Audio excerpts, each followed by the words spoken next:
3, 2. On today's show, let's talk about the Mavs versus the Thunder. It's Locked On Mavs, Locked On Thunder crossover. I'm Nick Angstead, host of the Locked On Mavericks podcast. Joining me, Rylan Stiles of the Locked On Thunder podcast. We're both of Locked On NBA Game Night every night of the week. Go check out that show. Let's talk about this game because there's some stuff at stake in this game. It's an NBA Cup game, first game of the knockout rounds. But these two teams have faced each other, obviously, in the playoffs last year and already this season once. But this could be, again, the Western Conference Finals preview coming up this season. Let's start asking some questions about the Oklahoma City Thunder. What has been the biggest change for the Thunder this season? Adding some new players, adding Caruso, adding Isaiah Hartenstein. You've gotten him now for some games. What's been the biggest change for the Thunder from last year to this year? Yeah, what's crazy is we haven't really gotten to see the biggest change from last year to this year because they just were like two ships sailing in the night of like Chet was healthy at the start of the year. He goes down against the Warriors and now is lost for a major chunk of the regular season. And then Hartenstein comes back, and in between there, you had J-Dub moonlighting as a center. Caruso's been in and out with injuries, but he's back now and in the fold. So I really think that we won't really know much about this matchup, which I do think will be the Western Conference Finals until we get to the Western Conference Finals. And that's going to be a bit of an odd place for both teams because you're not going to see Chet back until, late February at the very earliest, probably. And I'd assume probably March more so for that. And so it'll be the same thing as last year, really, in this Tuesday night game where the Thunder can only put a center on the floor for half the minutes, and the other half with the Mavs having two centers, they're going to be centerless, and they're going to have to figure out what to do to not lose those minutes in a big way. Daniel Gafford's just sitting there going, all right, give it to me. Give it to me in the paint. What has Isaiah Hartenstein brought to this team that the Thunder didn't have last year? Yeah, I mean, I think that Hartenstein is the best screen setter the Thunder have had since Steven Adams, and I think that the ability that he has off of screens is better than Steven Adams, because with Adams, he could lay a brick wall screen, but all he could do past that really is roll to the rim. And you can hit Hartenstein in the short roll and allow him to be a passer. He can even pop out a bit. And while that doesn't include three-point shooting, it does include table setting from the high post. And with the active cutters in Oklahoma City, it can really bend the defense. Plus, he has that elite push shot, like one of the best shots in the NBA. So he adds an element of intrigue for the Thunder's offense as one, just a playmaking hub, which the Thunder have gone to under Mark a lot, going back to Al Horford, and two, as a screen setter in the sense of separation of with him and J-Dub, he's been a wonder for Jalen Williams to create space for himself. And that was an area that J-Dub struggled with in the playoffs against these very Mavericks. Yeah. I'm very curious to see if this produces a better game from him against Dallas. It did seem like one of the weaknesses in the Thunder was they needed another offensive creator. But if you set up one of your other offensive creators better, then maybe that fixes the problem in general. That's interesting with Hartenstein. What has Alex Caruso brought? When he's on the court, the Thunder have like a 95 defensive rating. What has Caruso brought to the Thunder so far? Caruso is just, I imagine, infuriating to play against with this team specifically. Like he was always really frustrating to play against. But what do you do if you're Luka and Kyrie tomorrow when him and Cason Wallace and Lou Dort are on the floor? J-Dub quietly has had an elite defensive season, partly because of who he's around, but also because he's gotten better as still a young player evolving on that end, and he's gotten stronger. Where's the mismatch? Like whenever Luka calls for a screen, there's no easy switch that he's really going to be hunting for. And so even if you do get a switch, it's not a very favorable switch. And that's what Caruso has provided. There's just no way for an opponent to create a mismatch. Plus, he's able to fly around the floor. The Thunder are top in the league in deflections. They have more turnovers forced and more steals than turnovers given away themselves. Wild. Like this team is just historic defensively as of this moment. We'll see if they can continue it throughout the rest of the year. Only a quarter of the season under their belt so far. But Caruso's defense has really been solid. And recently, it's been a very small sample size because he started out bad offensively overall. So his basketball reference page, including that bad stretch, looks a bit messy. But recently, you've really seen him find his groove as a cutter and as a shooter, and playing off of these guys with the gravity that they have. It's allowed him to up his offensive game a bit. Now he's more comfortable off of those injuries from his hip. So I just think that Caruso's been everything you thought he'd be and makes an already tough defense historic. Only a few teams have had success against this historic defense. The Clippers scored 128, although they lost. The Warriors scored 127. The Mavs scored 121. The the Denver got 122 on them. What have those teams done well that have beaten this defense? Yeah, I think that with those teams, it comes down to, can you hit your shots like PJ Washington in the corner whenever you're left alone? Because while the Thunder are going to load up and make life really hard on Kyrie, on Luka, it's just human nature that they're going to have to leave something available. And while the Thunder are good enough to recover, whenever they play the gap and then fly back out to the corner, you're not going to get there every single time, and you kind of live with that outcome. And whenever you live with that outcome, sometimes a big night is in store for one of those guys you're not expecting there to have one. So basically, just shooting outliers have happened to them. The Mavericks got to play the Thunder under that sequence with no center at all, and so J-Dub is your big man against the Mavericks, and that means that your bench, whenever you don't have Caruso, you don't have Hartenstein, you don't have Chet, you don't have J. Will, really suffered in that game. So it just comes down to those factors, I think, for these opponents of like who of your remaining guys can really have a big night. Gilgeous-Alexander seems like he's just continued the story from last season, but what's the story with him this season as he just continues to be way better than anybody thought when he first came in the league? He's been shooting a ton more threes. I mean, he went 1 for 10 against Toronto, but it's the fact that he's willing to take them. If he can start to consistently make them, it expands his game to the point of there really is no pickup point for a defense on Shea, because if you pick him up too high, you know what he can do around the rim. You don't want to do that. And if you try to pick him up at the elbow and he can start to shoot threes now, well, he can just get into a rhythm from beyond the arc. But really, it's been the improved playmaking that's been the biggest difference for him. He's much better at creating advantages, not just passing to get off the ball, but passing to allow the Thunder to score. Against New Orleans, though, whenever they got physical in the second half on Saturday and really began to blitz Shea and fluster him at the top of the key, you saw the Thunder have their highest turnover mark in that game. You can still get to him a little bit if you do send a double, and that's been a constant theme throughout his career. So we'll see if the Mavericks, of course, with their length and their defenders, can create those turnovers. Has anybody surprised you on the Thunder roster so far this season? I think that the biggest surprise from this Thunder roster is AJ Mitchell coming in as a rookie and looking like a veteran. It helps that he's a multi-year college guy, but still, going back to their training camp, you would have thought that this is the deepest team in the NBA, and there's really no route for a rookie to carve out a name for himself, but AJ Mitchell has. And then just J-Dub. Like, J-Dub has taken a step forward defensively to the point where if he was the only guy on this team, if you take away Caruso and Lu Dort, his all defensive case would be cemented. He still has a chance to make all defensive team with those other guys around him, but I think he does get hurt a little bit by people assuming that the only reason he's good defensively is because he's playing with those guys, but that's not true. I mean, this guy can really, really play, and he's able to just use his strength better, which was surprising because sometimes you add strength and you don't know how to maximize it.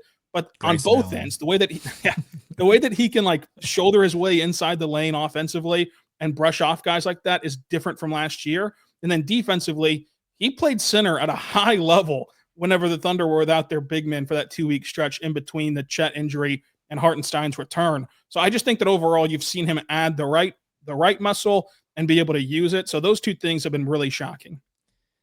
I will tell you, and Thunder fans, that as of Monday, PJ Washington is questionable going into this game with an illness. The illness has destroyed this Mavs team and gone through almost every single player on this team. So we'll see if he plays or not. But how confident are you in this game? What are you looking for in a game like this on the Thunder side? I'm not very confident in the sense of this has been a Mavericks team that's had the Thunder's number a bit. And as we talked about at the top of the show, nothing's really changed. It's just different. Like it's now, instead of only Chet, it's only Hartenstein. Caruso coming in as a guy who's very scalable and can defend bigger bodies, the best in the NBA from a guard position, that can certainly help, but you're still going to have to weather a period of time where the Mavs have a big and you don't. And the Mavs, we'll see if PJ Washington has his flu game against OKC. What better way to kind of put an exclamation point on that rivalry, so to say, between PJ and Thunder fans. But I think that this will be a similar setting to what we saw all postseason, what we saw in early November.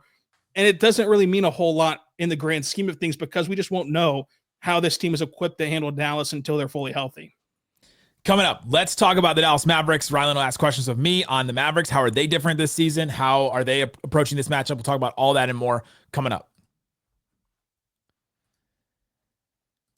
Today's episode of Locked On Mavs, Locked On Thunder is brought to you by Mint Mobile. Are you tired of looking at your bill every month on your wireless provider and just seeing a number that doesn't make any sense? You're like, it's just me on this bill, or maybe it's you and somebody else, and you're like, man, I'm paying way too much money for this. Say bye-bye to your overpriced wireless plans, jaw-dropping monthly bills, and unexpected overages. Mint Mobile is here to rescue you with premium wireless plans starting at just $15 a month. All plans come with a high-speed data and unlimited talk and text delivered on the nation's largest 5G network, and you can use your own phone on Mint Mobile plan and bring your phone number along with your existing contacts. Gotta love that. Don't want to restart all over again. To get this new customer offer and your new 3-month premium wireless plan for just $15 a month, go to mintmobile.com/lockedonnba. That's mintmobile.com/lockedonnba. Cut your wireless bill to $15 a month at mintmobile.com/lockedonnba.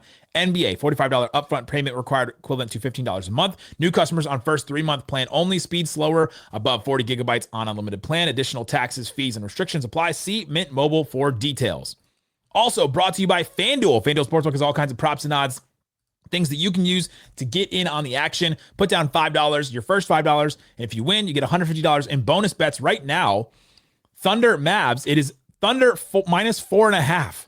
So I think the line has actually gone down because I think it was 5.5 or 5 earlier. So 4.5 for the Thunder right now. The money line for the Thunder is minus 198 for the Thunder, plus 166 for the Mavs. Put down that $5 on either of these teams if you're confident. If you're listening to this and you think, man, this guy talking about the Mavs is just so ridiculous, so stupid, the Thunder are going to win this game, put the $5 down on the Thunder. If you think that the Thunder guy is ridiculous and everything he said is stupid, then put the $5 down on the Mavs. Whatever you do, check it out at FanDuel. It's America's #1 sportsbook. Never waste a hunch. Make every moment more with FanDuel, official sportsbook partner of the NFL. Thanks for hanging out with us on Locked On Mavs, Locked On Thunder. Being part of the show, being an everydayer. Check out Locked On Thunder on YouTube and everywhere else you get podcasts. Mavs the same way. All right, Rylan, let's talk about the Mavs. Let's talk Mavs. Let's talk PJ Washington first and foremost, because his game against Toronto certainly made the rounds in Thunder circles whenever he was, basically a no-show against Toronto. And we know what's happening on Tuesday if he's healthy enough to play. Have you seen anything specifically that's different for PJ playing the Thunder? Yeah. Some people are calling him PJ Oklahoma up here instead of PJ Washington. I think he plays with such confidence against them. And there is something about the walking into that building, being confident after having played that great playoff series and hitting shots like that. But I think the other thing is he is the inherent advantage the Mavs have had over the Thunder, in that the Thunder start like a 6'6 guy, 6'5 guy at 4, right? It's J-Dub or Aaron Wiggins or somebody like that in that spot because they haven't had the size, which we already talked about. And so PJ being 6'7, 6'8, being the player that he is, the Mavs will give him early touches where he can post up, can score on somebody, and then all of a sudden he's getting a couple of baskets easier here and there, and then he's getting more confident and then hitting his shot there. And so I think that is part of it. He also has been great on the boards against them. I mean, 17 rebounds the last time these two teams played. And I think that is giving the Mavericks a huge advantage too, when you got a wide open possession and all of a sudden PJ just gobbles it up because he's bigger than a couple other players on the court. That I think is really big. I also think what you said earlier about their defense, they got to leave somebody open. And with Luka, Kyrie, Klay, now PJ is going to be the guy that gets open because they're not going to leave one of the centers open because they send multiple guys there. The Thunder did a great job last time these two teams played. It's swarming the center and not letting Lively or Gafford get anywhere or finish lobs or get even close enough to the rim to do that, which is a great plan on them. But then they left PJ and they had to leave PJ open because you have to send multiple guys there. So I think that's been part of the advantage for PJ. He's also just been really great this season and finally in a position where he's playing for his hometown team. Made the playoffs for the first time last year. He had been stuck in the Charlotte Hornets purgatory where they make the play and then they get destroyed a couple years in a row. And so he's just energized, ready to go. He's going to be, I think he's going to be a dad again. And so maybe that's something that has got him going. But man, PJ's just been so great this season. Mavs are 1-4 when he doesn't play this season.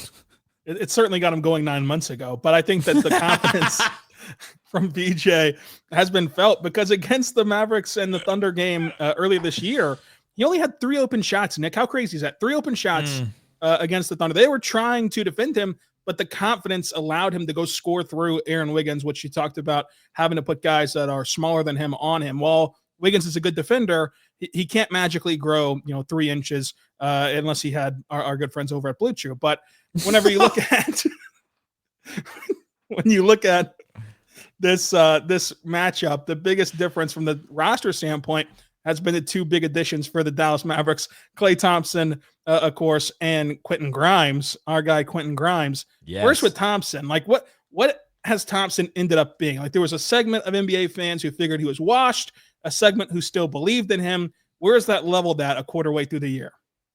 Yeah, he's a Rorschach test. If you believed that he was washed and you looked at his numbers, you'd say that he was washed, right? Because he's shooting, I think, a career low 3-point percentage. I think he's, career low in points, like all that kind of stuff. It's just low across the board. If you thought, oh, he still has something to give in the tank, and you expected, all right, we're not going to get prime Klay. He's 34 years old. He's 2 injuries removed, and he's now in a new place where he's got to figure out a new environment, new system, and all that.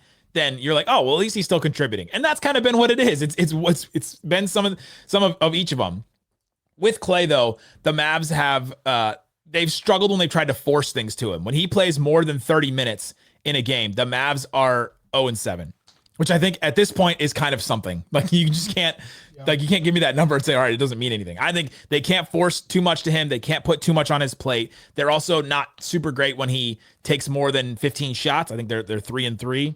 And they're way better when he takes less shots. So stop forcing stuff to Klay. Let his offense come in the flow of the offense. And the other guys have just been better. Najee's been better. PJ's been better. Grimes has been a little better. And then with Klay, though, he hasn't impacted their offense in the sense that he still has incredible gravity. Teams are not leaving him open. That's his whole thing, right? You can't leave him open. Still can't leave me open. And so they're not. And so he still has really, really great gravity that has helped Luka and Kyrie. Luka's gotten way less double teams this season than we've seen. Part of that is because of Luka's effectiveness, but I think part of it is because of Klay as well. And so he's still bringing an impact to the game, but he's not scoring 18, 20 points a game, shooting 44% from 3 the way that you would hope that a Klay Thompson, just because of the name, would bring. Defensively for Klay, do you still feel good about him defending some of these live guys? Because you imagine he'll have to do some on J-Dub, on Shea, and even whenever they pass the ball around to like Kaysen or Wiggins or whoever, they do trust those guys to try to get downhill. He's been solid defensively. He has not stood out as a guy that is just really struggling, can't stay in front of his man. Now, the Mavs have, when it's Luka, Kyrie, and Klay, there are some nights when you go, man, nobody can stay in front of their guy, and PJ and Lively and Gafford are having to clean up all this stuff behind them. But for the most part, when the Mavericks really lock in, their defensive system can make Luka look good on defense, can make Kyrie look really good on defense, can make anybody can make Tim Hardaway in the past look good on defense.